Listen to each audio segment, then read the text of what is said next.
যদি বাড়িতে কোনো ভিখারি আসে কোনোদিন ফিরিয়ে দেবেন না। কোনো বৈষ্ণব যদি আসে কোনোদিন ফিরিয়ে দেবেন না। কারণ বলা তো যায় না ভগবান কখন কার বেশ ধরে দুয়ারে এসে দাঁড়ায়। কোনো বৈষ্ণব যদি তোমার ঘর হতে কিছু প্রার্থনা করে চলে যায়, হয়তো তুমি যতটা চাইলেও দিতে পারবে না, কিছু হলেও তো দিতে পারবে। যদি খালি হাতে ফিরে যায়, ওই গৃহস্থের সমস্ত সুকর্ম সে সঙ্গে করে নিয়ে চলে যায়। কেউ যদি যায় দ্বারে কখনো ফিরিয়ে দিও না। আর মনে রাখবে অনেক ভাগ্যের ফলে বৈষ্ণব আসিয়া মেলে। অনেক সৌভাগ্য করলে তবে ঘরে বৈষ্ণবের আগমন ঘটে। তাই বৈষ্ণবের কোনোদিন অবমাননা করো না। আমি যেখানে এসেছি, এই যে এত সুন্দর বৃন্দাবন আজকে তৈরি হয়েছে এই স্থানে, এই মন্দির প্রাঙ্গণে, শুনলাম বহু বছরের পুরনো মন্দির। আপনাদের হয়তো সব কথাই জানা। এখানে ভাগবত কথা হয়, প্রতি বছর কীর্তন হয়, অনেক বড় বড় কীর্তনিয়ারা আসেন এখানে কীর্তন পরিবেশন করতে। সমস্ত ভক্তমণ্ডলী চরণে আমার নিবেদন, এবং তার আগে অবশ্যই কমিটির প্রত্যেকটি সদস্য বৃন্দের চরণে আমার কোটি কোটি দণ্ডবত প্রণাম এবং অসংখ্য অসংখ্য ধন্যবাদ এবং কৃতজ্ঞতা। তাদের অক্লান্ত পরিশ্রমের ফলে আজকে এমন সুন্দর বৃন্দাবন সৃষ্টি হয়েছে, এবং আমার মতো অধমাকে এইখানে নিয়ে এসে দাঁড় করিয়ে হরিকথা বলার সুযোগ করে দিয়েছেন। ওনাদের চরণে জানাই আমার কোটি কোটি দণ্ডবত প্রণাম এবং ভক্তমণ্ডলী চরণে নিবেদন, আপনারা সবাই মিলে সাহায্যের হাত বাড়িয়ে দেবেন যেন এই মন্দির আরো বড় হয়, এখানে আরো ভক্ত সমাগম ঘটে। কারণ বর্তমানে বলতে হয়তো খারাপ লাগলেও আমরা বহু অর্থ পরমার্থের মূল, আবার সেই অর্থই অনর্থের মূল। অর্থ আমরা সবাই রোজগার করি, ব্যবসা করি। আজকে 200 টাকা বেশি রোজগার হয়েছে, কি করব? সবটা নয়, যতটুকু আপনার দেওয়ার মন হবে সাধু সঙ্গে দিন, কোনো মন্দিরে দান করুন, কোথাও বৈষ্ণব সেবা হবে সেইখানে গিয়ে দিন। আজকে কিছু বেশি রোজগার হয়েছে, একটা শ্রীমদ্ ভাগবত গীতা কিনে নিয়ে বাড়ি যায়, গোবিন্দের জন্য একটু মিষ্টান্ন কিনে নিয়ে এসে কোনো মন্দিরে দিই, হয়তো বাড়িতে গোপাল আছে তার জন্য একটা সুন্দর পোশাক কিনে নিয়ে যায়। এটা হচ্ছে পরমার্থ সাধন। আবার অর্থই কিসের মূল? অনর্থের মূল, যেটা এখন বর্তমানে বেশি হয়। ব্যবসা করি, 200 টাকা বেশি রোজগার হয়েছে, কি আর হবে? ফোনটা লাগিয়ে দিল, ভাই একটা নিয়ে চলাই, আজকে মার্কেটটা ভালো গেছে। এই হচ্ছে বর্তমান অবস্থা। তাই বলছি বাবা, অর্থ উপার্জন সবাই করে, সৎ কাজে লাগাতে সবাই পারে না। আপনারা এখানকার স্থানীয়, তাই সবার চরণে আমার নিবেদন, সবাই মিলে সাহায্যের হাত বাড়িয়ে দিন যেন এই মন্দির আরো বড় বড় জায়গায় পৌঁছে যেতে পারে, আরো সুন্দরভাবে এই মাধবের সেবা কার্য চলতে পারে। আপনাদের সহযোগিতা ছাড়া তো আর চলবে না। সবাই মিলে সাহায্য করুন কমিটিকে, যেন আরো বড় বড় কীর্তনিয়াদের নিয়ে সেখানে কীর্তন হয়, আরো ভক্ত সমাগম ঘটে, আরো সুন্দরভাবে এই বৃন্দাবন তৈরি হয়। তাই সবাই মিলে কমিটির মঙ্গল করতে একবার সবাই মিলে আমার সঙ্গে বলুন, শ্রী গুরু নিতাই গৌর সীতানাথ প্রেমানন্দে হরি হরি হরি। ও এখানে সোমবার দিন ভক্ত সেবারও ব্যবস্থা রয়েছে, তাহলে এই তো এখানেই বৈষ্ণব সেবা হচ্ছে। মনে রাখবেন, বৈষ্ণব না দিয়ে বৈষ্ণব সেবা উদ্ধারও পেয়েছে কে? বা তার সাক্ষী যুধিষ্ঠির রাজন, ধর্মরাজ যুধিষ্ঠির, ধর্মরাজ যুধিষ্ঠির এত ধার্মিক ছিলেন, তবুও তাকে বৈষ্ণব সেবা না দিয়ে তার উদ্ধার হয়নি। তাই আপনাদেরকেও সবাইকে বৈষ্ণব সেবা দিতে হবে। এবার যদি বাড়িতে কেউ দেয়, যদি না পারেন, যেখানে বৈষ্ণব সেবা হয় সেখানে দান করুন। এখান থেকেই কিন্তু বাবা বৈষ্ণব সেবার ফল পাওয়া যায়। জয় নিতাই, জয় রাধে। তো কমিটির বাবাদেরকে সবাই মিলে সাহায্যের হাত বাড়িয়ে দিন। আমি শুধু বলবো না যে আর্থিকভাবেই সাহায্য করা যায়, আমি ভক্তচরণে নিবেদন করব, আর্থিকভাবে সাহায্যটাই সাহায্য নয়, পাশে এসে দাঁড়ানোটাও কিন্তু অনেক বড় সাহায্য। তাই সবাই মিলে ওনাদেরকে সাহস জগিয়ে দিন, হাতে হাত মিলিয়ে এগিয়ে আসুন, যেন সমস্ত কার্যটা সুসম্পন্নভাবে হতে পারে। নিতাই গৌর সীতানাথ প্রেমানন্দে হরি হরি। বৈষ্ণব ঠাকুরকে গৃহের মধ্যে নিয়ে গিয়ে সুন্দর করে চরণ ধৌত করে পদ্মাবতী মা সুন্দর করে রন্ধন করলেন, রন্ধন করে সেবা দিলেন বৈষ্ণব ঠাকুরের। বৈষ্ণব ঠাকুর সেবা নিয়ে বলছে, মা অনেক বেলা হলো, যাও তোমরাও সেবা করে নাও। মা তখন বলছে, বাবা আমাদের সেবা এখন হবে না। কেন? অনেক বেলা হয়েছে তো, এখনো কি কাজ বাকি? কোনো কাজ বাকি নেই। আসলে আমার একটা ছেলে আছে 12 বছর বয়স, ভারী দুষ্টু, সেই সকালবেলায় খেলতে বেরিয়েছে, এখনো বাবুর বাড়ি ফেরার সময় হয়নি। কি গো তুমি এখানে দাঁড়িয়ে আমার মুখের দিকে তাকিয়ে আছো? যাও যাও গিয়ে তোমার ছেলেকে খুঁজে নিয়ে এসো। আচ্ছা পদ্মা, তুমি ঠাকুরকে বিশ্রামে দাও, আমি কুবেরকে খুঁজে নিয়ে আসি। কিন্তু যাবো কোন দিকে এই ভর দুপুর বেলায়? আচ্ছা বিপদ তো, ছেলেটা কোন দিকে গেছে এখন? এই বলে বাইরে দাঁড়িয়ে দাঁড়িয়ে চিন্তা করছে কোন দিক থেকে শুরু করব খোঁজা, ছেলে কোন দিকে খেলতে গেছে করে জানলাম। আর হঠাৎ সেই সময় দেখা যাচ্ছে দুপুর বেলায় আপাতমস্তক ধুলো মেখেছে, এমন ধুলো মেখেছে তাকে চেনা যাচ্ছে না যে সে কে।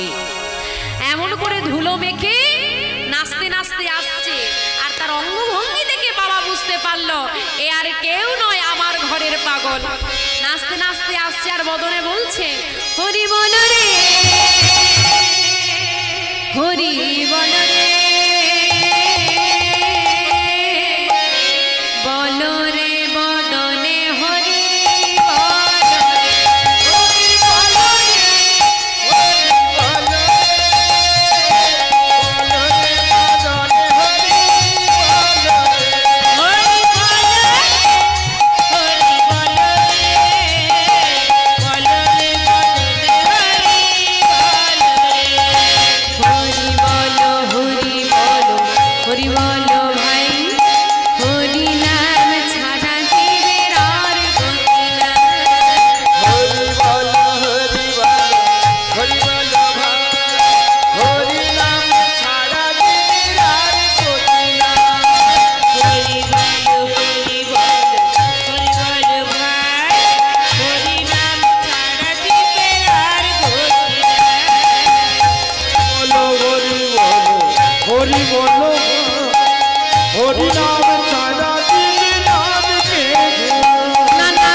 ঘরের মধ্যে আছে, চুপি চুপি যা, এসে আমাকে প্রণাম করে।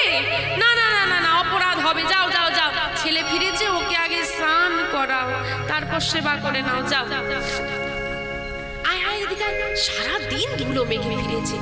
মা কি করছে, কুবেরকে স্নান করিয়ে দিচ্ছে সুন্দর করে। আর এদিকে সন্ন্যাস ঠাকুর দাঁড়িয়ে অপলক দৃষ্টিতে কুবেরের দিকে তাকিয়ে আছে। মুখে বলছে, দুধের শিশু আমাকে প্রণাম করবে, অপরাধ হবে, যাও। আর মনে মনে বলছে, ছি ছি ছি ছি ছি ছি ছি, কেউ জানুক বা না জানুক তুমি তো জানো তুমি কে আর আমি কে। নিজেকে নিজে কি কেউ কখনো প্রণাম করে? কথাগুলো লক্ষ্য করবেন বাবা।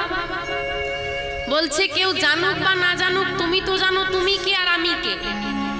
নিজেকে নিজে কি কেউ কখনো প্রণাম করে? আচ্ছা নিজে নিজে মানে কুবের গেল সন্ন্যাসী ঠাকুরকে প্রণাম করতে, কুবের কি নিজেকে প্রণাম করেছে?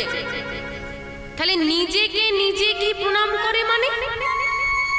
তার মানে সন্ন্যাসী ঠাকুর কে আর এই কুবেরই বা কে? আসুন আমরা উত্তর জানবো, আসল তত্ত্ব জানবো। বৃন্দাবনের বলরাম শ্রীকৃষ্ণের প্রতীক চিহ্ন কি? কি দেখলে আমরা বলি ইনি কৃষ্ণ? বাঁশি।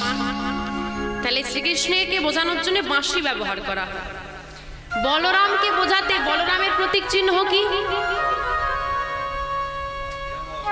লাঙল। বাহ, বলরামকে বোঝাতে বোঝানো হয় লাঙল দেখানো হয়, মানে হলধর। বলরামকে বলা হয় হলধর। ওই যে পদ গাইলাম না, রার দেশ নাম এক চক্রাধাম হারাই পণ্ডিত ঘরে শুভ মাঘ মাস শুক্লা ত্রয়োদশী জনমিলা হলধরে। হলধর, তাই তো? তা হলধর কাদেরকে বলে? যারা হাল ধরে তাদেরকে হলধর বলে। হাল কারা ধরতে পারে মা? যারা বলবান হয়।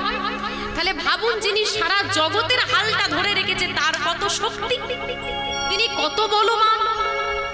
কলিযুগে এমন কোন নারী নেই, কলিযুগে এমন কোন নারী নেই যার মধ্যে এত ক্ষমতা আছে যে হলধরকে তার গর্ভে ধরতে পারে।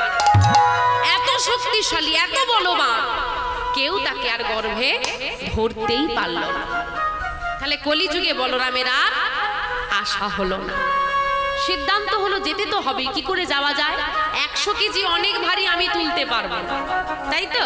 কিন্তু 50-50 করে যদি ভাগ করে দেওয়া হয় দুজন মিলে নিয়ে যাওয়া যাবে তো? তাই ওই বলরামের শক্তিকে দুটো ভাগ করা হলো। কটা ভাগ হলো? দুটো ভাগ। প্রথম ভাগটা এলো নদিয়া জেলার সচী মায়ের গর্ভে, যার নাম গৌরহরি, দাদার নাম বিশ্বরূপ। তাহলে বলরামের প্রথম ভাগটা চলে গেল নদিয়ায় বিশ্বরূপ, তাই তো? আমরা প্রথমেই দেখেছিলাম বিশ্বরূপ কিন্তু গৌরহরির কাছে, মানে নদিয়ায় নেই, তাই তো? তাহলে বিশ্বরূপ গেল কোথায়? বিশ্বরূপ গৃহত্যাগ করে নিয়ে নিল সন্ন্যাস। সন্ন্যাস নিয়ে ওই বিশ্বরূপেরই নাম হয়েছিল শঙ্করারণ্যপুরী। আর দ্বিতীয় ভাগটাকে কার কথা আস্বাদন করছি? কুবের এলো বীরভূম জেলায়। তাহলে প্রথম ভাগটা নদিয়ায়, দ্বিতীয় ভাগটা এলো বীরভূম জেলায়। এইবার চিন্তা করে দেখুন, প্রথম ভাগটা কিন্তু বিশ্বরূপ সন্ন্যাস নিয়ে নাম হয়ে গেছে শঙ্করারণ্যপুরী। আজকে কুবেরের ঘরে একজন সন্ন্যাসী। হিসেবটা মিলল? বলরাম হলো দুটো ভাগ, আর সেই দুটো ভাগই আজকে একই ছাদের তলায় একই ঘরের মধ্যে একে অপরকে দেখছে। আর ওই সন্ন্যাসী ঠাকুর মনে মনে চিন্তা করছে, যার নাম শঙ্করারণ্যপুরী, ওকে যদি আমি আমার করতে পারি আমি পূর্ণ শক্তি পাব, না হলে আমি তো দুর্বল হয়ে গেছি। দুভাগ তো, তাহলে নিজে নিজে কি করে বোঝা গেল? তাহলে দুর্বল হয়ে আছি, ওকে পেতে হবে। কিন্তু ওকে তো পাওয়া এত সোজা নয়, বাবা মার কাছ থেকে ছিনিয়ে নিয়ে যাওয়া ছেলে এত সোজা। ঠাকুর কি চিন্তা করছেন আপনি? কই কিছু না তো। যাক, আপনি একটু বিশ্রাম করুন, আপনি হয়তো ক্লান্ত। হ্যাঁ, আমি একটু বিশ্রাম করব। বিশ্রাম নিতে গেল, আর বাবা শয়নে গিয়ে ঘুমিয়ে পড়েছে। বেলা গড়িয়ে সন্ধ্যা নেমে এলো। পদ্মাবতী মা তুলসী তলায় প্রদীপ দিলেন। প্রদীপ দিয়ে সন্ন্যাসী ঠাকুরের কাছে এসে বলছে, ঠাকুর আজকে এই শুভ সন্ধ্যায় আপনাকে যখন আমাদের বাড়িতে আমরা পেয়েছি, আপনার বদল হতে কিছু হরি কথা, কৃষ্ণ কথা আমরা শ্রবণ করতে চাই। করজোরে সন্ন্যাসী ঠাকুর বলে উঠলেন, আমি কৃষ্ণ কথার কি বা জানি। কথাটা খুব সাধারণ, যে আমি কৃষ্ণ কথার কি বা জানি, কিন্তু অসাধারণ হয়ে যায় তখনই যখন ভাবা হয় এটা কে বলছে। আমি যে এতগুলো কথা বলছি বাবা, আমরা কোথা থেকে পেলাম? গুরু শিষ্য পরম্পরায়। তাই আমাদের মধ্যে অনেক ভুল থাকতে পারে, আমরা অনেক কিছু জানি না। কতটুকু জানি আমরা? যত কিঞ্চিত জানি। মহাসাগর, মহাসাগরে যে আপনি হাতটা ডুবিয়ে তুলে নিলে এক ফোঁটা জল পড়ে না হাত গড়িয়ে, ওই এক ফোঁটা জলের অর্ধেক কোনাও হয়তো আমরা জানি না। জ্ঞান সাগরের মতো, জানি কতটুকু, এতটুকু। কিন্তু যিনি ভগবানের লীলা যুগে যুগে সাক্ষাৎ দর্শন করেছেন, তার কাছে অজানা কিছু আছে বাবা? সবই তিনি জানেন, তবুও তিনি বলছেন আমি কৃষ্ণ কথার কি বা জানি। এটাকে বলা হয় দীনতা। ত্রিনাদপি শুনিচেন তরুণীব সহিষ্ণুনা অমানীন মানদেন কীর্তনীয় সদা হরি। এটা বৈষ্ণবের গুণ। ঘাসের থেকেও নত হবে, গাছের মতো সহন ক্ষমতা হবে, অমানির মতো মানদান করবে, তো আর মুখে কৃষ্ণ নাম থাকবে, তবেই তিনি বৈষ্ণব। মনে রাখবেন, যদি কেউ বলে আমি সব জানি, তার মতো মূর্খ আর দুনিয়ায় কেহ নাই। যারা বেশি অহংকার করে, ওমা, যে গাছে ফল হয় না তার মাথাটা কেমন থাকে গো? ফল যার হয় না, আর যে গাছে অনেক ফল হয় তার মাথাটা কেমন থাকে? যার কিছুই নেই সেই বড় অহংকার করে, কিন্তু যার মধ্যে যত জ্ঞানের সঞ্চার, যার মধ্যে যত ভক্তির সঞ্চার, যার মধ্যে যত মানবিকতার সঞ্চার, অনেক ফল আছে, সে নতই। মনে রাখবে, ফাঁকা কলসির আওয়াজ বেশি, যে কলসি ভরা হয় তার আওয়াজ হয় না। কিন্তু মা গো, তোমার মতো ভক্তিমতী মা যদি আমাকে আশীর্বাদ করে, আমি নিশ্চয়ই কিছু বলতে পারবো। শুরু হলো নাম সারা রাত। আমা, কতক্ষণ নাম চলবে গো? নাম শুরু তো হলো, কতক্ষণ চলবে? হ্যাঁ, সারা রাত হবে? হবে। আমি থাকবো, আমার কাকুরা থাকবে, মাইকম্যান দাদা থাকবে, আর যিনি চট দিয়েছেন তিনি থাকবেন। বাকিটা ফাঁকা, কারণ এমনি হাওয়া লাগা শুরু হয়ে গেছে। বাড়িতে কটা পর্যন্ত সিরিয়াল চলে সত্যি কথা বলো তো? 12টা? কি বলো গো? আগের বছর তো 10:30 শুনলাম, এবছর 12টা হয়ে গেল। ও ভালো সিরিয়াল হচ্ছে, সিরিয়ালগুলোর যা সিরিয়াস অবস্থা। হরি বল, হরি বল। সিরিয়াল দেখার জন্য 12টা অবধি জেগে থাকা যায়, আর কীর্তন শুনতে আসা মাত্র আবার কেউ কেউ তাড়াতাড়ি আসে সামনে বসবে বলে, কেউ কেউ তাড়াতাড়ি আসে পেছনে বসবে বলে তাড়াতাড়ি উঠে বাড়ি যাবে, আবার কেউ কেউ তাড়াতাড়ি আসে খুঁটিগুলো ঘেরবে। একটা যদি ঠেক পাওয়া যায় আর কিচ্ছু লাগবে না। হরি বল, হরি বল। ভাবা লাগে, ঘুমের ওষুধ, নরম বিছানা, এসি চলছে তাও ঘুম ধরছে না, ঘুমের ওষুধ খেতে হচ্ছে, আর হরিবাসরে এত চিৎকার চেঁচেমেচি, গরমের মধ্যে বসেও ঘুম ধরে যায়। ভাবা লাগে কত শান্তির জায়গা। সিরিয়াল আর্টিস্ট, সিনেমা আর্টিস্ট যদি আসে, কীর্তন শুনতে যাবে দিদি, মেয়েটার কালকে সকালে টিউশন আছে, আমি গেলে সেও যাবে, আর সকালবেলা উঠে পড়তে যেতে পারবে না। এই বাহানাটা অনেকেরই আছে, আছে না? তাই তো। তা ওই মা যখন সিরিয়াল আর্টিস্ট আছে তখন কি বলে? হ্যাঁ, বলছে ও মা বাড়ি চলো না, কি ঘুম পাচ্ছে। বলে এখানে শুয়ে পড়, বাড়ি যাওয়ার সময় কোলে করে নিয়ে চলে যাবে। হরি বল, হরি বল। রং তামাশায় মেতে আছে মন, কৃষ্ণ নামের ভজন সাধন অনেক দূরে রয়ে গেল। যেটা সার সেটা গ্রহণ করো, আনন্দ করো, কিন্তু চেষ্টা করো যেমন সব আমোদে প্রমোদে মাততে পারি, তেমন নামেও যেন মেতে থাকতে পারি। যাই হোক, নাম শুরু হয়েছে, সারা রাত চলছে না। ভজনী তাই গো রাধেশ্যাম, জপ হরে কৃষ্ণ হরে রাম।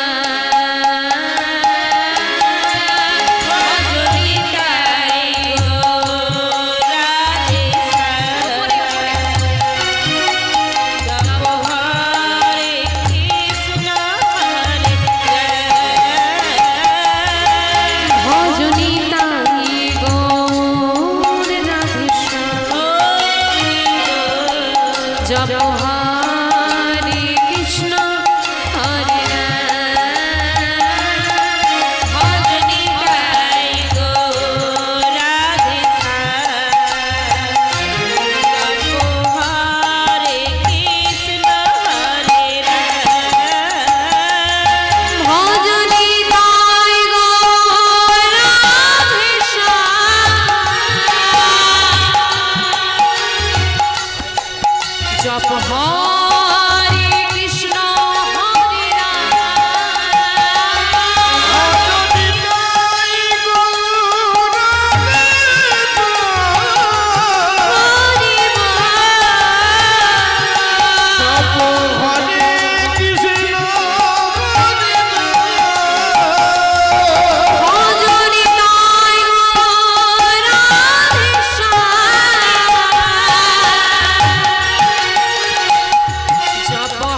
কোথায় হারিয়ে গিয়েছিলে? তাকিয়ে দেখো বাইরে, আর নিশি নেই, প্রভাত হয়ে গেছে। প্রভাত, আজকে প্রভাতটা একটু তাড়াতাড়ি হয়ে গেল না? না গো, প্রভাত তাড়াতাড়ি হয়নি।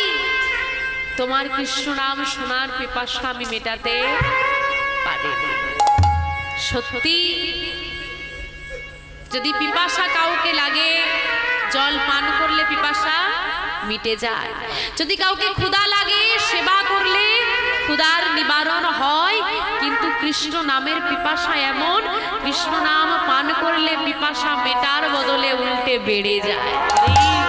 যত পান করবে তত বাড়বে, মিটবে না। মা, এবার যে বিদায় দিতে হবে, বিদায় আর একটা দিন। ঠাকুর ঠাকুর, আর একটা দিন কি আমার ঘরে থাকলে হয় না? না মা, আমরা গৃহত্যাগী সন্ন্যাসী, একদিনের বেশি গৃহে থাকার অনুমতি আমাদের নেই। বিদায় দাও মা। বিদায় নিয়ে সন্ন্যাসী ঠাকুর ঘরের চৌকাঠটা পার করেছে, আর পেছন থেকে পদ্মাবতী মা ডাক দিয়েছে, ঠাকুর। মা, তুমি পিছু ডাকলে?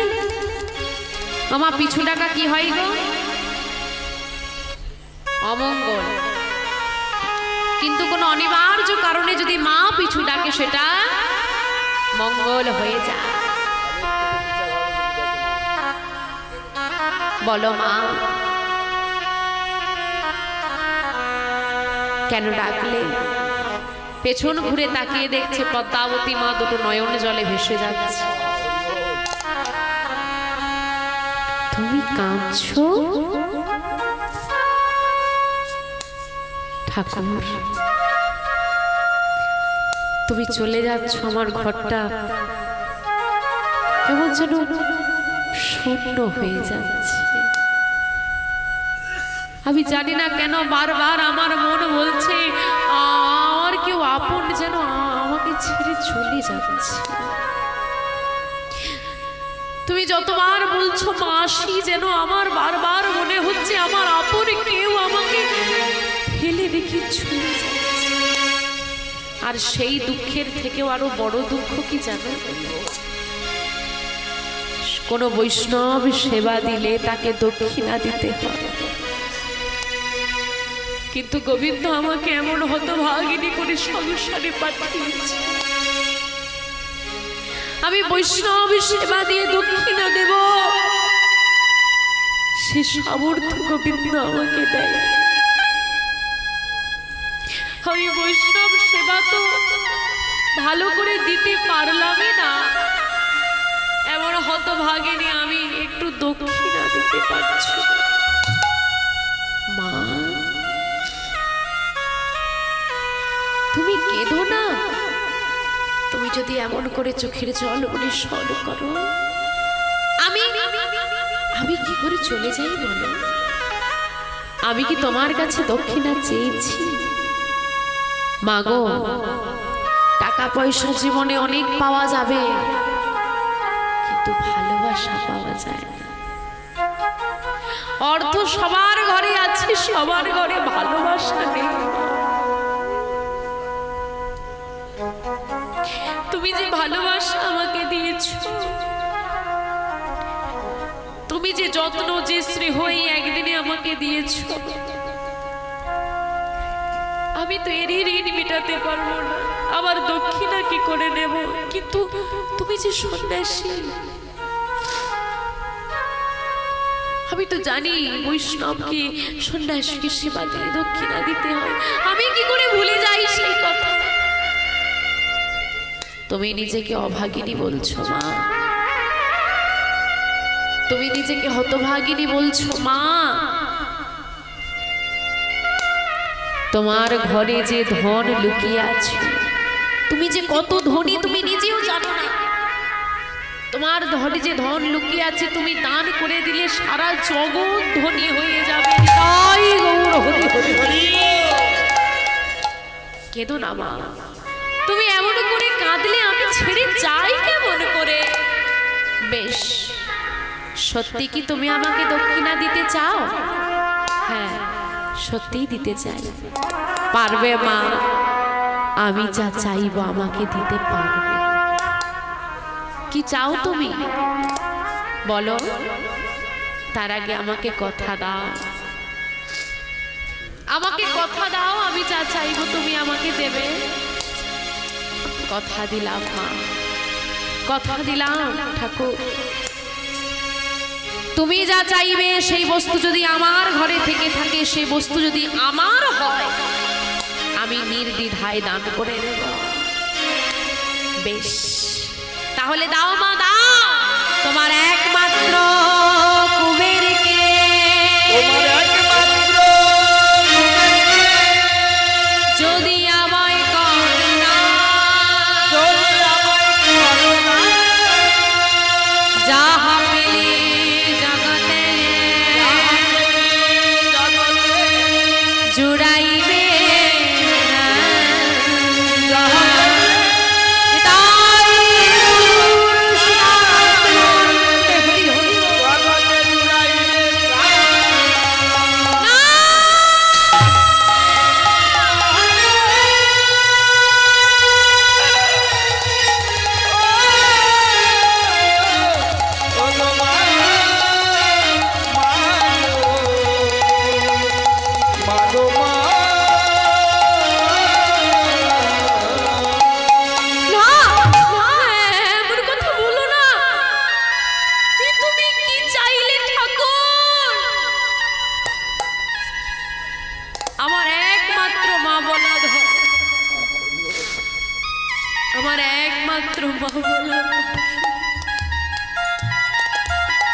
কুবের ছাড়া আমাকে মা বলে ডাকার মতো আর কেউ নেই। আমার 5টা নয় 10টা নয় একটা মাত্র সন্তান। তুমি তোমার কথা ফিরিয়ে নাও, আমি আমার কুবেরকে দান করতে পারবো। তুমি বলো অন্য কিছু চাও? যদি তুমি আমার প্রাণটাও চাও আমি দিয়ে দেব, কিন্তু আমার নয়নের নিধিকে তুমি কেড়ে নিও না। কুবেরকে ছাড়া আমি এক মুহূর্ত থাকতে পারি না। কুবের একটু সময় খেলা করতে যায় আমি পাগল হয়ে যাই। আমি যে নিজের থেকে বেশি কুবেরকে ভালোবাসি, আমি কেমন করে তোমাকে দেব বলো? দেখো না, দেখো আশেপাশে যে সমস্ত মায়েরা আছে সবার 5টা 2টো 3টে 4টে 5টা 6টা 7টা 10টা করে সন্তান। আমার তো একটাই মায়ের যদি 5টা সন্তান হয় একটাকে দিতে পারে না, আর আমার তো একটাই, আমি দেব মাগো। কোন মায়ের 10টা সন্তান থাকতে পারে, কিন্তু মাগো চাইলে 10টা সন্তানের মা হওয়া যায়, কিন্তু সৌভাগ্য না করলে কৃষ্ণ ভক্ত সন্তানের মা হওয়া যায়। দাও মা দাও, তোমার সন্তানকে আমায় দান করো। তুমি তুমি তুমি আমাকে কথা দিয়েছো, এটাই তো আমি ভুল করলাম। হে দয়াময়, এই জীবনে তুমি আমাকে কোন পরিস্থিতিতে নিয়ে এলে? একদিকে নিজের সন্তানকে দান করতে পারবো না, অন্যদিকে সন্ন্যাসীকে কথা দিয়ে বসে আছি, তুমি পথ বলে দাও। আচ্ছা সন্ন্যাসী, তুমি অন্য কিছু চেয়ে নাও না মা। তুমি যদি তোমার কুবেরকে না দাও আমি জগতের মঙ্গল করতে পারবো না। তোমার কাছে আমি আঁচল পেতে তোমার সন্তানকে ভিক্ষা চাইছি, দাও মা দাও, তোমার কুবেরকে আমায় ভিক্ষা। যেই না সন্ন্যাসী ঠাকুর আঁচল পেতে কুবেরকে ভিক্ষা চেয়েছি, মা নিজের শাড়ির আঁচলটা পেতে দিয়েছে সন্ন্যাসী ঠাকুরের কাছে। সন্ন্যাসী, আমি তোমার কাছে একজন মা হয়ে এখন আমি আমার মাতৃত্ব ভিক্ষা চাইছি, ফিরিয়ে নাও।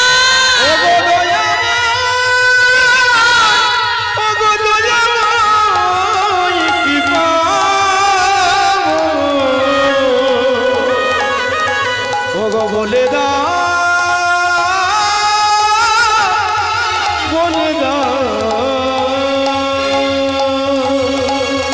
ও গো কি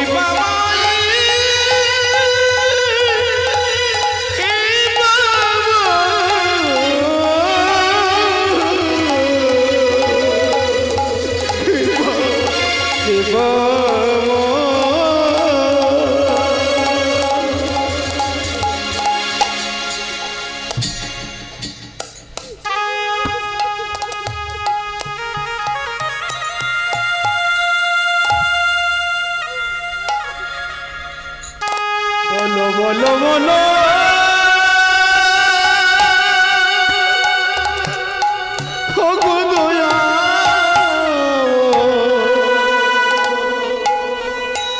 বলো বলো বিবা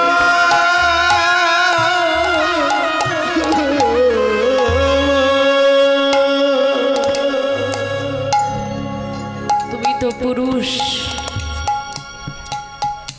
তুমি বুঝবে না। একজন নারী হয়ে, একজন মা হয়ে, সন্তান হারা হয়ে বেঁচে থাকার যে কি জ্বালা, কি যন্ত্রণা, কি কষ্ট তুমি বুঝবে না। আচ্ছা,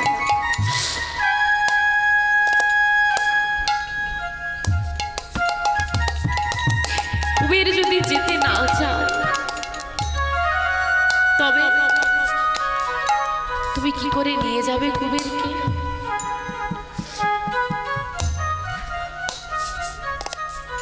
কথা দিচ্ছি মা, আমি তোমাকে কথা দিলাম, কুবের যদি যেতে না চায় আমি তাকে জোর করব না। এদিকে ঘরের মধ্যে মায়ের সাধ করে পরিয়ে রাখা কুবেরের গায়ে যে অলংকার আদি ছিল কুবের সব খুলে রেখেছে। সমস্ত অলংকার আদি পরিত্যাগ করে বাইরে এসে দাঁড়িয়েছে। আর কুবেরকে দেখে মা একদম পাথর হয়ে গেলেন। কুবের, এ তোর কেমন বেশ? মা, আমার ডাক এসেছে, আমাকে যেতে হবে যে।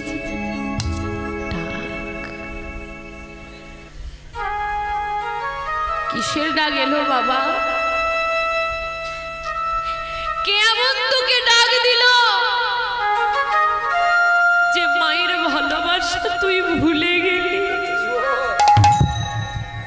কেমন তোকে ডাক দিল যে আমার চিৎকারটা তোর কানে পৌঁছালো না? ওগো দেখে যাও, দেখে যাও নগরবাসী, দেখে যাও। আমি সেই হতভাগিনী মা যে তার নিজের সন্তানকে গর্ভে ধরেছি কিন্তু ভালোবাসতে পারিনি। মা, তুমি আমাকে যতটা ভালোবাসো, দুনিয়ায় বুঝি কোনো মা তার সন্তানকে এত ভালোবাসতে পারে না। তাহলে তুই আমাকে ছেড়ে চলে যাচ্ছিস কেন? আমি যদি ভালোবাসতে পারতাম তুই কি আমাকে ছেড়ে যেতে পারতিস বাবা? মা, গর্ভে সন্তান সবাই ধারণ করে, সন্তানের জন্ম সব নারী দেয়, কিন্তু কৃষ্ণ ভক্ত সন্তানের জন্ম সব নারী দিতে পারে না। সন্তানের জন্ম সবাই দেয় মা, মা তো সবাই হয়, কিন্তু কতজন মা পারে নিজের সন্তানকে কৃষ্ণ সেবায় দান করতে? বিদায় দাও মা, আমি জগতের সেবায় যাব। মাকে কাঁদিয়ে যেতে পারবি? মা, তুমি যদি না কাঁদো, আমি যদি না কাঁদি, জগৎবাসী কাঁদবে কেন?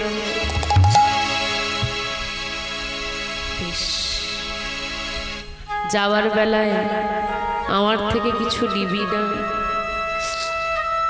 জীবনে হয়তো কোনোদিন তোর সঙ্গে আমার আর দেখা হবে না, কোনোদিন হয়তো তোর মুখে আর মা ডাক শোনা আমার হবে না, জীবনে হয়তো কোনোদিন আর তোকে বুকে জড়িয়ে ধরতে পারবো না। তাই শোন বাবা, চলে যাওয়ার সময় কি চাস তুই বল? আমি যা চাইবো দিতে পারবে মা?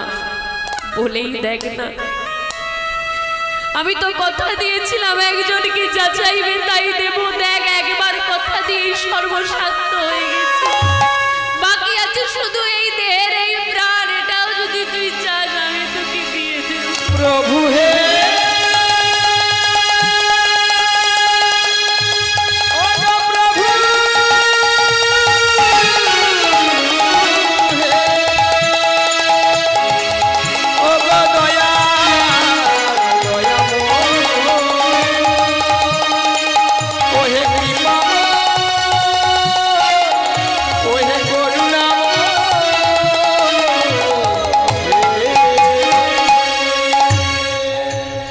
দেবারই হয় মা, তোমার গোবিন্দকে জানিয়ে দাও। যদি আমাকে কিছু দিতেই তুমি চাও, তোমার গোবিন্দকে জানিয়ে দাও। চোখের জলটা আমার জন্য নয়, গোবিন্দের জন্য বরিশন করো। আর তোমার গোবিন্দকে জানিয়ে দাও, পরজন্ম বলে যদি কিছু থেকে থাকে, সেই জন্মে যদি আমি মানুষ হয়ে আসতে পারি, যেন আমি তোমার গর্ভেই আসি। মানি তাই গৌর হরি হরি। মায়ের চরণে প্রণাম করে, পিতার চরণে প্রণাম করে সন্ন্যাসী ঠাকুরের হাত ধরে চলে যাচ্ছে কুবের। চিৎকার করে মা ডাকছে, কুবের ফিরে আয় বাবা। ঘরের মধ্যে প্রবেশ করে গোবিন্দকে বলে উঠল, হে গোবিন্দ, ছোটবেলা থেকে তোমার সেবা করেছি, কোনোদিনই কিছু চাইনি। একটা সন্তান চাইলাম তোমার সেবার জন্য। তুমি যদি জানতে সন্তান দিয়ে আমাকে তুমি কেড়ে নেবে, তাহলে কেন দিয়েছিলে?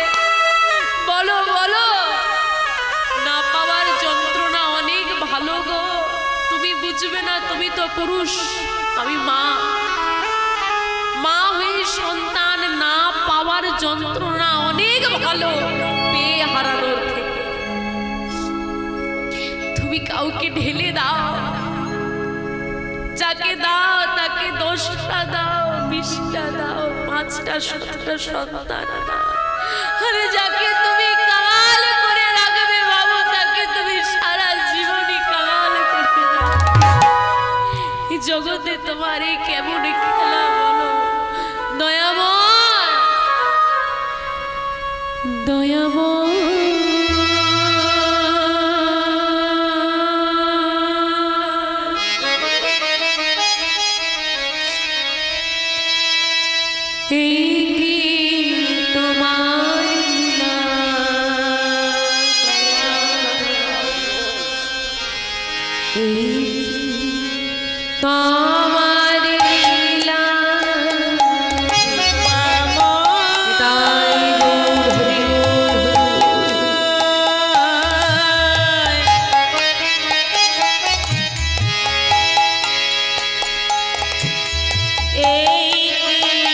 তোমার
কারি করো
না গো, এত চিৎকার এত ডাক শুনলো না ছেলেটা, একবারও পেছনে ফিরে মায়ের দিকে তাকালো না।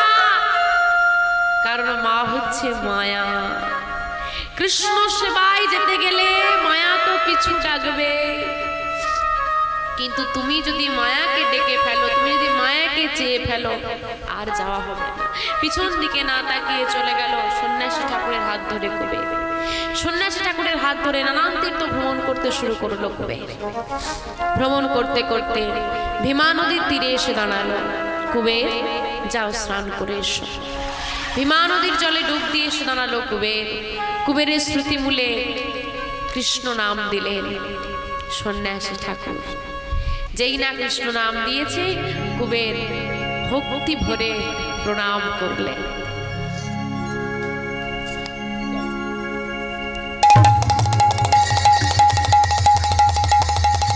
সন্ন্যাসী ঠাকুর, সন্ন্যাসী ঠাকুর, কোথায় গেলে তুমি? আমি তোমাকে দেখতে পাচ্ছি না কেন ঠাকুর? কুবের, কে? সন্ন্যাসী ঠাকুর, কোথায় তুমি? আমি তোমাকে দেখতে পাচ্ছি না কেন?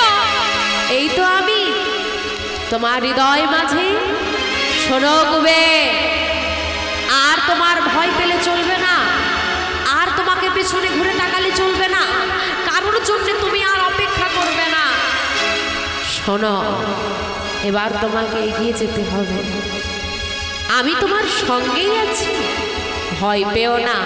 তবে শোনো, আজ থেকে তোমার নাম আর কুবের রইল না। আমার নাম কুবের নয়, তাহলে কি নাম আমার? কি নামে চিনবে আমাকে জগৎ? তোমার নাম আজ হতে তব না, আজ হতে হইল নিত্যানন্দ।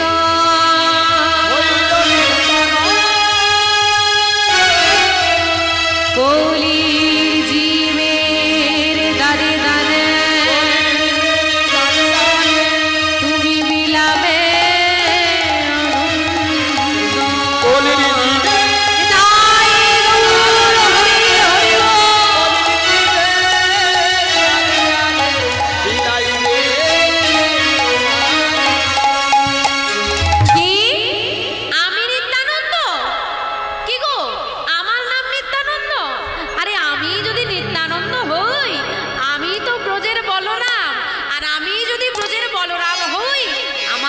আমার ভাই কানাই কোথায়? আমার বোঝা গেল নিত্যানন্দ কোথা থেকে এলো। বলরামের শক্তি হলো দুভাগ, একটা বিশ্বরূপ, একটা কুবের। বিশ্বরূপ শঙ্করারণ্যপুরী নাম নিয়ে কুবেরকে নিয়ে এসে ভীমা নদীর তীরে দুই দেহ আবার এক হয়ে গেল। আর এই দুই দেহ এক হয়ে নাম হলো নিত্যানন্দ প্রভু। বলিয়ে নিত্যানন্দ প্রভু কে, নিত্যানন্দ প্রভু কে, নিত্যানন্দ প্রভু কে। আমি যদি নিত্যানন্দ হই, আমি ব্রজের বলরাম, আর আমার ভাই কানাই কোথায়? কানাইকে ছাড়া তো আমি থাকতে পারবো না। এবার কানাই কানাই কানাই কানাই বলে পাগলের মতো নানান তীর্থ ঘুরছে। ঘুরতে ঘুরতে কোথায় এলো? এই মতো যত তীর্থ নিত্যানন্দ রায়, নিত্যানন্দ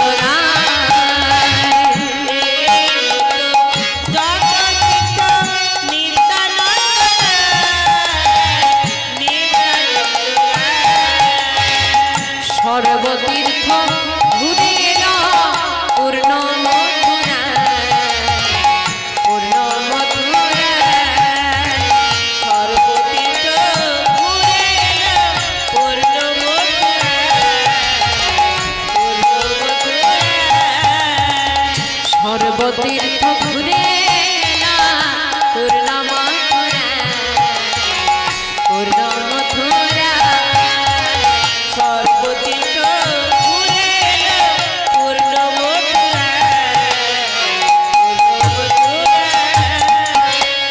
ও মথুরাবাসিনী, বলি তোমরা কি জানো আমার ভাই কানাই কোথায়? তোমার ভাই কানাই? এক নাগরী আরেক নাগরীকে ডেকে বলছে, দেখ কি সুন্দর দেখতে। আরেক নাগরীকে ডেকে বলে, হ্যাঁ রে, দেখতে সুন্দর হলে কি হবে, বেটা পাগল। বলে, পাগল কেন বলছিস? বলে, দেখতে পাচ্ছিস না ভাই কানাইকে খুঁজছে মথুরায়। বলে, আরে বুঝতে পাচ্ছিস না বাংলা থেকে এসেছে, মনে হয় বাঁকে বিহারীর মন্দির যাবে, বলতে পারছে না, বলছে কৃষ্ণ কোথায়। একটা কাজ কর, বৃন্দাবনের পথ দেখিয়ে দে। শোনো ঠাকুর, এই তোমার ভাই কানাই তো এই মথুরায় নেই, আছে বৃন্দাবনে। তুমি বৃন্দাবনে গেলে তোমার ভাই কানাইকে পাবে। ও, আমি তাহলে বৃন্দাবনে যাব? বলে, হ্যাঁ ঠাকুর, তুমি বৃন্দাবনে যাও। মথুরা পরিত্যাগ করি নিতাই চাঁদ চলেছে বৃন্দাবনের পথে। কি গো, বৃন্দাবন যাবে নাকি? বৃন্দাবন যাবে তো? তো কারা কারা বাড়ি যাবে একটু হাত তোলো দেখি।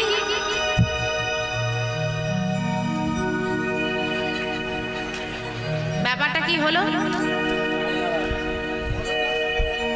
হ্যাঁ, ব্যাপারটা কি হলো? আমি বলছি কারা কারা বাড়ি যাবে হাত তোলো, সব তুলে দিল। আরে যাবে যাবে, বাড়ি যাবে। আমি যাবো তারপর তোমরা যাবে।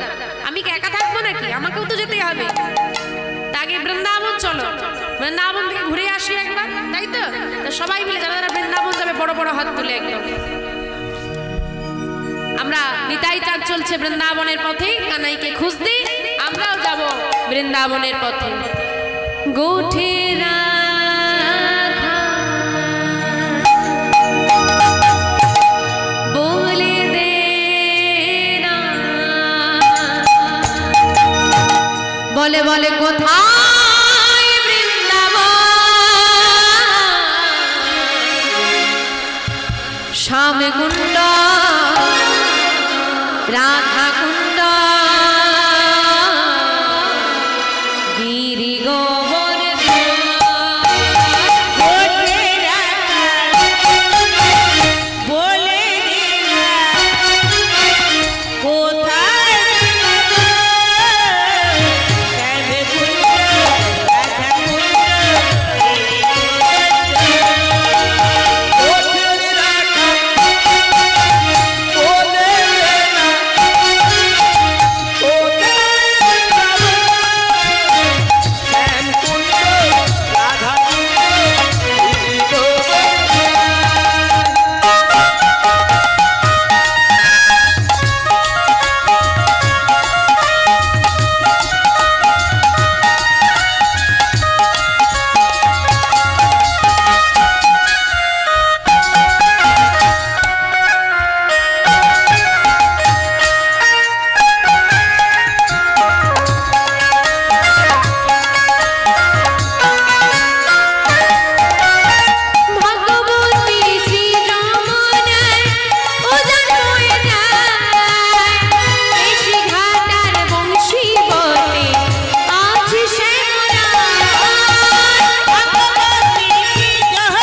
সবাই মিলে ডাকতে হবে একসঙ্গে, হাত দুটো তোলো একবার। কৃষ্ণ বলে দুটি বাহু তুলে এসো না ভাই গৌর বৃন্দাবনে।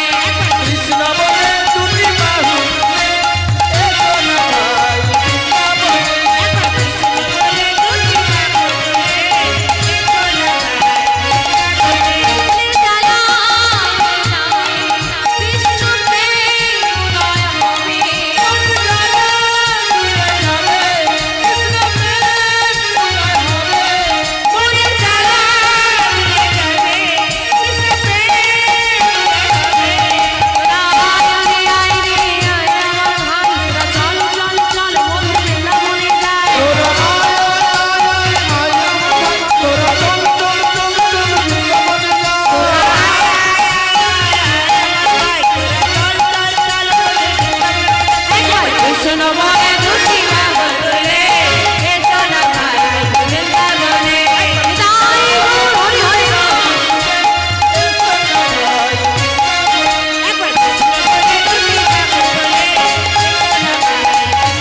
বৃন্দাবনে এসেছে নিতাই চাঁদ আর বৃন্দাবনে এসেছে কানাই কানাই বলে 84 কোষ বৃন্দাবন ভ্রমণ করে ফেলেছে, কিন্তু কৃষ্ণকে আর পাওয়া যাচ্ছে না। অবশেষে গিরি গোবর্ধন পর্বতে উঠে বলছে, ভাই এই আমার শেষটা, আমার ডাকে সাড়া দিয়ে যদি তুই না আসিস আমি এখানেই প্রাণ ত্যাগ করে দেব। এই বলে হাতে একটা বড় প্রস্তর খণ্ড তুলেছে। প্রস্তর খণ্ড মানে বড় পাথরের টুকরো। প্রস্তর খণ্ড হাতে নিয়ে বলছে, শোন এই আমি ডাকলাম, আমার ডাকে সাড়া না দিলে এই প্রস্তর খণ্ড মস্তকে আঘাত করিয়ে আমি প্রাণ ত্যাগ করব।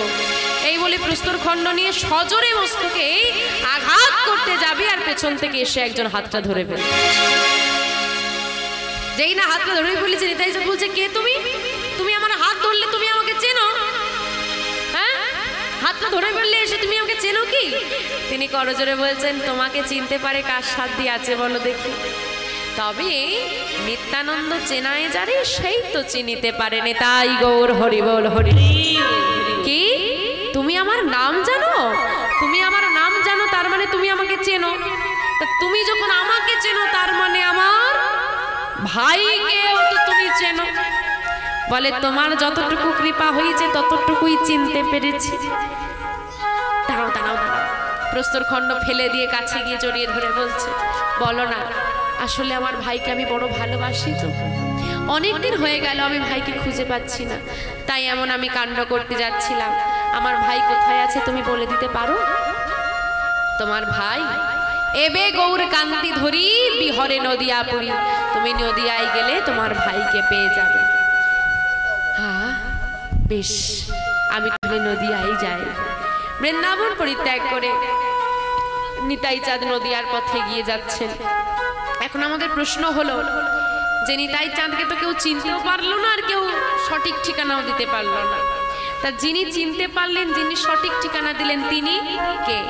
কে? এই বৃন্দাবনের মহাজন মহাপ্রভুর মানে গৌর হরির দীক্ষাগুরুর নাম ঈশ্বরপুরী গোস্বামী। ঈশ্বরপুরী গোস্বামীর গুরুদেব শ্রীল মাধবেন্দ্রপুরী গোস্বামী।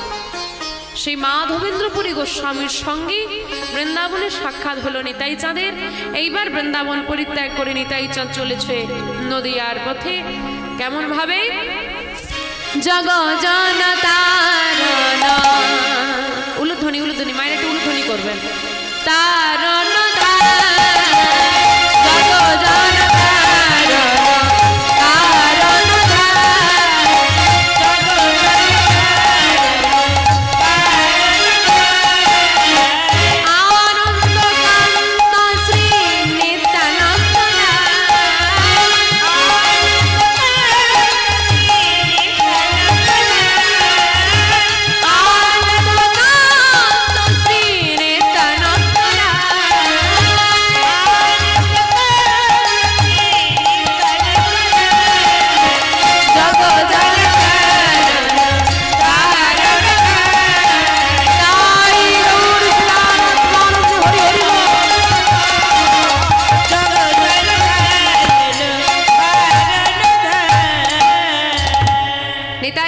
দাঁড়িয়েছে নদিয়ায় সুরধনী গঙ্গার তীরে।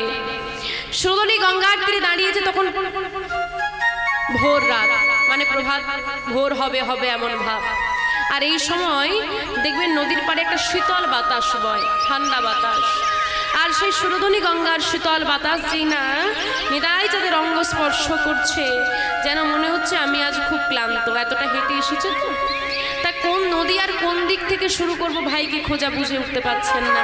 তাই তিনি চিন্তা করলেন আজকে আমি সুরধনী গঙ্গার ঘাটেই বসবো।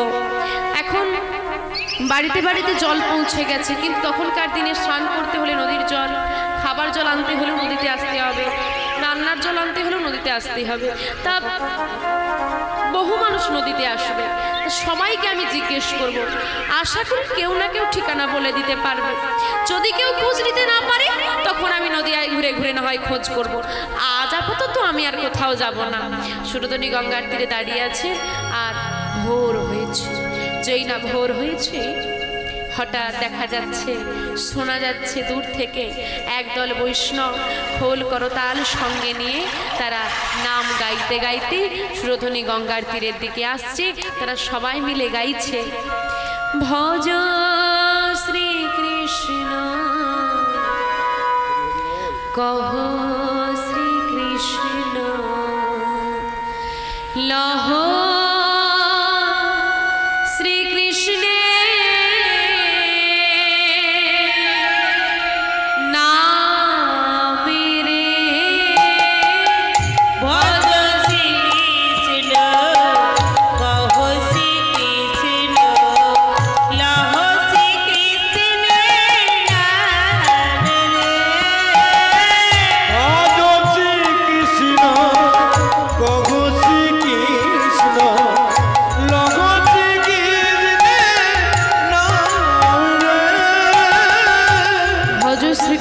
কহু শ্রীকৃষ্ণ লহ শ্রীকৃষ্ণের নাম।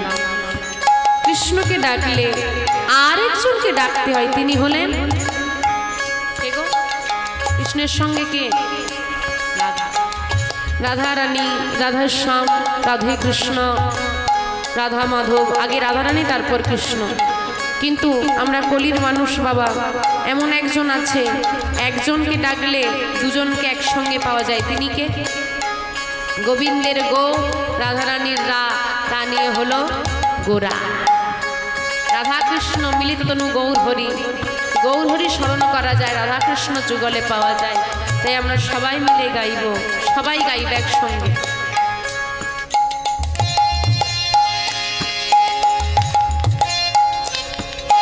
ভজ গৌরাঙ্গ লহ, একটু জোরে, ভজ গৌরাঙ্গ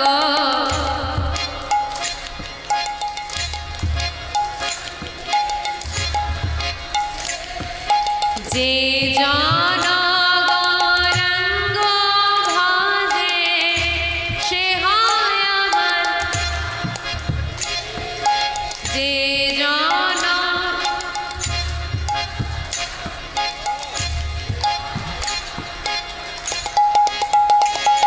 ভজ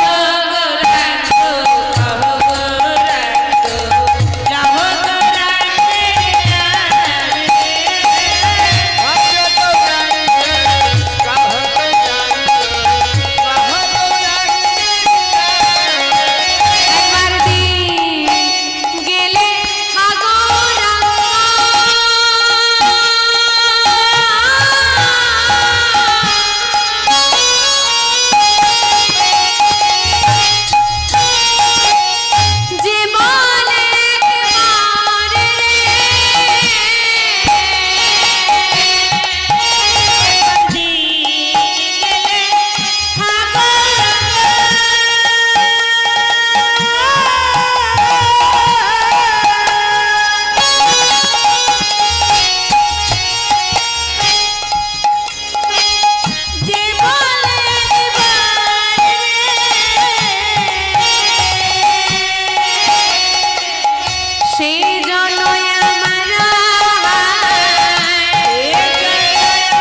জড়িয়ে ধরেছে, তিনি তো মুগ্ধ হয়ে তাকিয়ে আছেন নিতাই চাঁদের দিকে। কি নাম তোমার? আমার নাম নন্দন আচার্য। নন্দন, তুমি কি এই নদিয়ায় থাকো? হ্যাঁ। তুমি কি আমার ভাই কানাইকে চেনো? যেই না বলেছে তুমি আমার ভাই কানাইকে চেনো, আর এক মুহূর্ত বুঝতে দেরি হলো না নন্দনের, এই সেই গৌর চাঁদের দাদা ব্রজের বলরাম। হ্যাঁ চিনি, আমার সঙ্গে দেখা করিয়ে দেবে? দেব, কিন্তু তোমার সঙ্গে যে আমি তোমার ভাই দেখা করিয়ে দেব, আমি কি পাবো? আমার লাভটা কি চাও তুমি? কথা দাও। কথা? কি কথা? আমাকে তুমি কথা দাও, যতদিন না তুমি তোমার ভাইকে খুঁজে পাচ্ছ, আমার ঘর ছেড়ে তুমি কোথাও যেতে পারবে না। তাহলে বুদ্ধিটা কিরকম হলো? তাহলে তিনি মানে দাদাকে যদি আমি ঘরে বেঁধে রাখতে পারি, ভাই দাদাকে আনতে আমার বাড়িতে আসবে, আর দাদা ভাইয়ের প্রথম দেখাটা হবে আমারই বাড়ি। বেশ, তাই কথা দিলাম। বেশ, দাঁড়াও। সুরধনী গঙ্গায় নন্দন স্নান করে নিতাই চাঁদকে নিয়ে বাড়িতে এলো।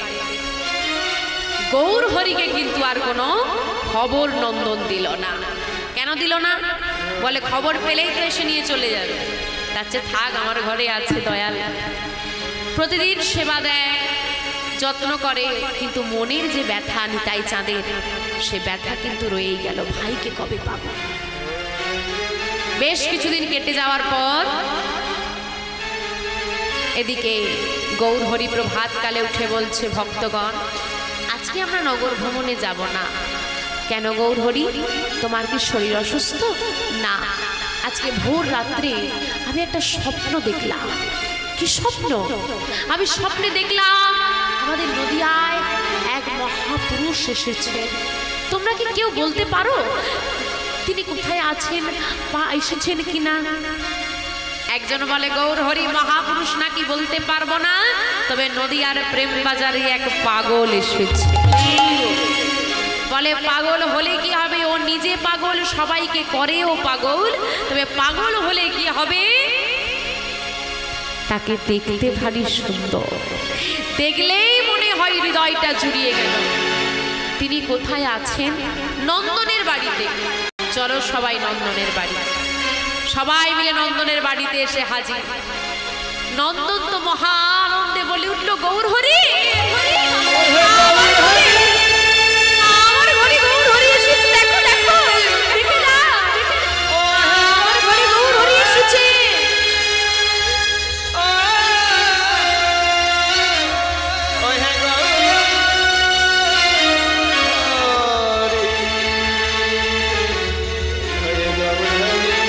গৌর হরি, তুমি আমার ঘরে? নন্দন, তোমার ঘরে কোনো অতিথি এসেছে? কই না তো, সত্যি করে বলো নন্দন। সত্যি বলছি, আমার ঘরে কোনো অতিথি আসেনি, তবে এক আগন্তুক এসেছে। আগন্তুক? হ্যাঁ, আমি তাকে চিনি না, তাকে চেনার সাধ্য আমার নেই। শুধু কানাই কানাই বলে যেন কাকে খুঁজছিল। এখন নদিয়ার সব মানুষ তো ভালো না, তাই আমি আমার বাড়িতে নিয়ে এসে রেখেছি। তিনি কোথায়? ওই ঘরের মধ্যে আছে, তুমি দেখা করবে? যাও। ঘরের মধ্যে প্রবেশ করছেন গৌর হরি আর বলছে, শোনো নন্দন, তুমি এই দরজায় দাঁড়িয়ে হয়ে থাকো, যতক্ষণ না আমি বাইরে আসছি কেউ যেন না প্রবেশ করে, এমনকি তুমিও নয়। এই বলে দরজাটা বন্ধ করে দিলে। দাদা, দাদা, কে? কে তোমার দাদা?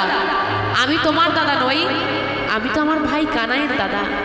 গৌরহরি বুঝতে পারলেন কৃষ্ণ আর গৌরহরির মাঝে কোনো মিল নেই, চিনতে পারছে না। শ্রীকৃষ্ণ অঙ্গগন্ধ দাদা নাসিকায় দিলেন। গৌরহরি ওই অঙ্গ গন্ধ পেয়ে সেই চন্দনের গন্ধ, আমার ভাই, ভাই কানাই, আমার ভাই কানাই। চুপ! যেই না ভাই কানাই বলে জড়িয়ে ধরেছে, আর গৌরহরি গিয়ে মুখটা চেপে ধরে। চুপ! কেন? আমি ব্রজের কানাই, এই কথাটা এখানের কেউ জানে না, সবাই জানে আমি নদিয়ার নিমাই। ও তাহলে শোন ভাই, আমি একটা কথা বলি, আমি যে ব্রজের বলরাম সেটাও কিন্তু আমি কাউকে বলিনি। সবাই জানে আমি পাগলা নিতাই, আমি যে ব্রজের বলরাম সেটা কিন্তু কেউ জানে না। তাহলে শোনো দাদা, তোমারও পরিচয় জানে না আর আমারও পরিচয় জানে না, তা আমাদের এই গোপন পরিচয় গোপনই থাকবে। তুমিও কাউকে প্রকাশ করবে না আর আমিও করব না।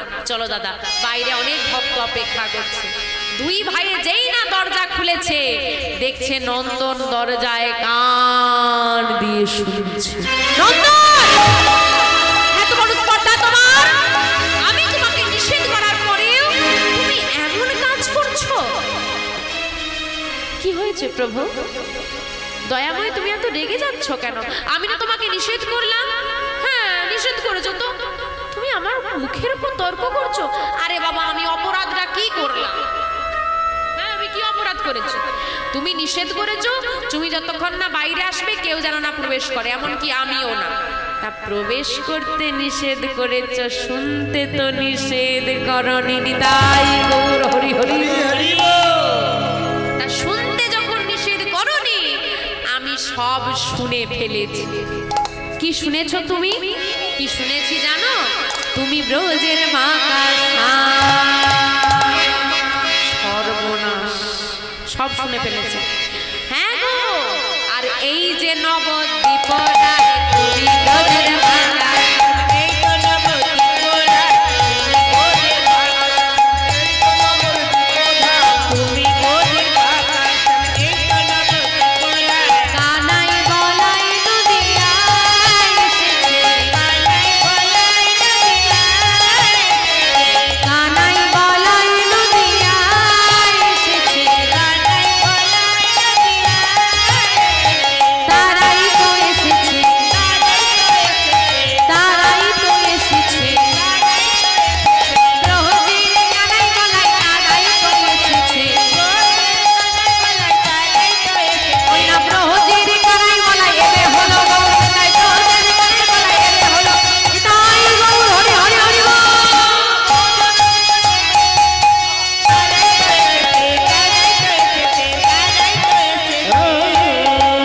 সারা নদিয়ায় খবর ছড়িয়ে গেল, গৌর হরির দাদা ফিরে এসেছে, গৌর হরির দাদা ফিরে এসেছে। যাই হোক মা, আমরা এতক্ষণ লীলা আস্বাদন করলাম, তবে এত গ্রহ তত্ত্ব আমরা জানতে পারলাম।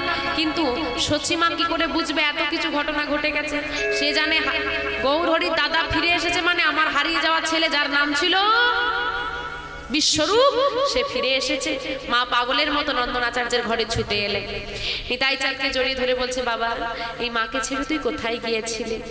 এই মাকে ভুলে তুই থাকতে পারলি? তোর ভাইকে ছেড়ে তুই চলে গেলে আমি ছাড়া তোর ভাইয়ের যে তুই ছাড়া আর কেউ নেই। আমাকে কথা দে, ভাইকে ছেড়ে তুই আর যাবি না। কথা দিলাম মা, ভাইকে ছেড়ে আমি আর কোথাও যাব না। যেই না নিতাই চাঁদকে জড়িয়ে ধরেছে, গৌরচাঁদ বলছে, ভালোবাসায় এবার ভাগ হয়ে গেল। না না না, মায়ের ভালোবাসার কোনো ভাগ হয় না। তোরা দুইজন আমার দুই নয়নের মণি। আজকে নন্দনাচার্যের ঘরে সচিমা বসলেন, মায়ের কোলের এক পাশে বসেছে গৌরচাঁদ আর এক পাশে বসেছে নিতাই চাঁদ। আসুন আমরা সবাই মিলে নিতাই গৌরের যুগল দর্শন করি।